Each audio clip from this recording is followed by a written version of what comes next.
بسم اللہ الرحمن الرحیم للفقراء الذین صدقات ان محتاجوں کے لیے ہے احصروا فی سبیل اللہ جو روکے گئے اللہ تعالیٰ کے راستے میں لا یستطیعون وہ طاقت نہیں رکھتے ضربا فی الارض زمین میں چلنے کی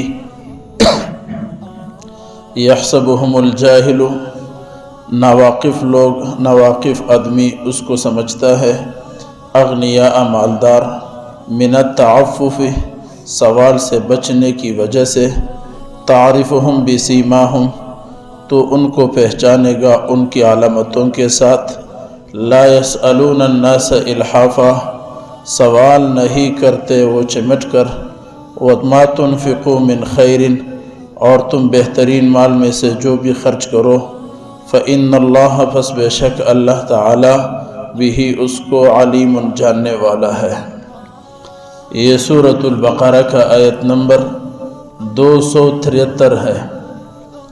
گزشتہ کئی آیات کے اندر اللہ رب العزت نے مال خرچ کرنے کے حوالے سے تفصیلات بیان فرمائی ہے۔ آج کے درس کے اندر اللہ رب العزت اس مصرف کو بتا رہے ہیں، ان لوگوں کو بتا رہے ہیں کہ آپ اپنا مال کن لوگوں کو دے سکتے ہو۔ قرآن کے ایک اور آیت کے اندر اللہ رب العزت نے 8 طبقوں کو بیان فرمایا کہ 8 لوگ ایسے ہیں جن کو آپ اپنے صدقات، خیرات اور زکوٰۃ دے سکتے ہو۔ ان میں سے کچھ یہاں پر اللہ رب العزت تفصیلات بیان فرماتے ہیں۔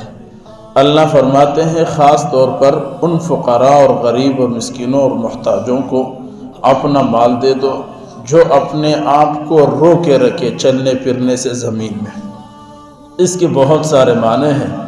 اپنے آپ کو روکے رکھے کیا معنی ہے؟ احصروا فی سبیل اللہ، اللہ کے راستے میں اپنے آپ کو روکے۔ اس کا پہلا مصداق، سب سے بڑا مصداق اس کا مجاہدین ہے، جنہوں نے سب کچھ دنیا میں اپنے اوپر روکے رکھا ہے، نہ کہیں جاتے ہیں نہ کچھ کرتے ہیں سوائے اللہ کے دین کے لڑنے کے، جو خاص اللہ کی رضا کے لیے لڑتے ہیں اور اپنے آپ کو میدان کارزار اور معسکر میں بند رکھا ہے۔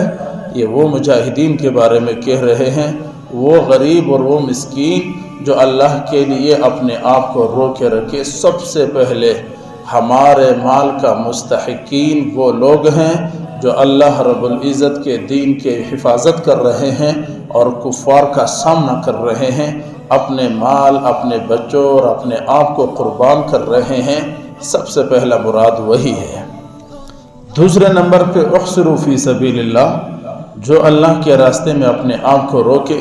اس سے مراد دینی مدارس ہے، وہ علماء اور طلباء جو صبح اور شام کو، جو اپنے گھروں کو، اپنے رشتہ داروں کو چھوڑ کر، دنیا کے بازاروں اور مزوں کو چھوڑ کر مدرسوں کے اندر دن اور رات قال اللہ قال رسول، قرآن کی صدائیں ان کی زبان پر، نبی کی تعریفیں ان کی زبان پر، اور نبی کے لائے ہوئے دین کے احکامات سمجھنے سمجھانے میں مصروف ہے۔ یہ علماء اور طلباء اس آیت کا مصداق ہے۔ ہمارے زمانے میں کچھ لوگ اعتراض کرتے ہیں یہ مولویوں کا کوئی کام ہی نہیں، بس مسجد مدرسہ۔ یہ آیت کا وہ حصہ ہے جو ان لوگوں کو جواب دے رہا ہے۔ احصروا فی سبیل اللہ، اللہ کے راستے میں جنہوں نے اپنے آپ کو روکے رکھا ہے۔ ہمیں دنیا کی تانے مت دو، ہمیں یہ مت کہو کہ مولوی کسی کام کا نہیں، یقیناً ہم کسی کام کے نہیں ہیں، لیکن ہم دین کے ضرور کام والے ہیں۔ ہم سے دین کے بارے میں پوچھو۔ آپ کو پتہ ہونا چاہیے پوری دنیا میں اس وقت اگر پاکستان کا نام روشن ہے، اللہ کی قسم ان علماء اور طلباء اور مدارس اور مساجد کی وجہ سے روشن ہے۔ یہ اللہ رب العزت 3 صفات بیان فرمائے۔ فقیر لوگ کون ہیں؟ ایک فرمائے یحسبہم الجاہل اغنیاء من التعفف، غریب اور مسکین وہ ہے جسے مالدار آدمی دیکھے تو، یا جاہل آدمی یا عام آدمی دیکھے تو کہے یار یہ تو مالدار ہے۔ وہ غریب ہوتا ہے، اس کے گھر میں رات کا کھانا نہیں ہوتا، لیکن سوٹ کاٹن کا پہنا ہے، بڑا خوبصورت صاف اور ستھرا ہے۔ اب آدمی سمجھتا ہے کہ یہ تو مالدار ہے، لیکن حقیقت کیا ہے کہ اس کے بچے رات کو بھوکے سوتے ہیں، اس کے گھر میں رات کا کھانا نہیں ہے۔ اللہ فرماتے ہیں یہ ہے فقیر۔ یہ جو بیکاری ہے نا، حضرت امام شاہ ولی اللہ رحمۃ اللہ علیہ محدث دہلوی نے لکھا ہے، یہ جو چور ڈکیت ہے ان کے صف میں ایک آدمی یہ بھی شامل ہے جو جھوٹ بول کر بھیک مانگتا ہے، پیسے مانگتا ہے لوگوں سے، اور اسی عنوان میں یہ بھی شامل ہے جو جھوٹ بول کر مدرسے اور مسجد کے نام پر چاندے کرتے ہیں، جہاد کے نام پر چاندے کرتے ہیں، جھوٹ بول کر، وہ سب چور و ڈکیتوں کے صف میں امام شاہ ولی اللہ محدث دہلوی نے لکھا ہے، یہ سب اس کے اندر شامل ہے۔ بہرحال ایک صفت ہے۔ دوسرا صفت ہے، اللہ فرماتے تعرفہم بسیماہم، ان کے چہروں سے لوگوں کو پتہ چل جائے کہ یہ غریب ہے، وہ سفید پوش ہوتے ہیں، سب سے زیادہ مستحقین یہی ہوتے ہیں۔ اللہ فرماتے لا یسألون الناس الحافا، لوگوں سے سوال بھی نہیں کرتے۔ یہ جو اللہ والے ہوتے ہیں، جو حقیقت میں غریب اور پسماندہ ہوتے ہیں، وہ لوگوں سے سوال نہیں کرتے کہ لوگ کہیں یہ بیکاری ہے سوال کرتے ہیں، لوگوں سے سوال نہیں کرتے چمٹ کر، بس وہ اللہ ہی کے لیے۔ اللہ فرماتے تم جو بھی مال خرچ کرو اللہ اس سے واقف ہے، تم جتنا مال خرچ کرتے ہو اللہ ان تمام چیزوں سے واقف ہے۔ آیت کا خلاصہ 3 باتیں ہیں۔ پہلی بات، اپنے مال کو ان لوگوں پہ خرچ کرو جو اپنے آپ کو دین کے لیے وقف کر چکے ہیں۔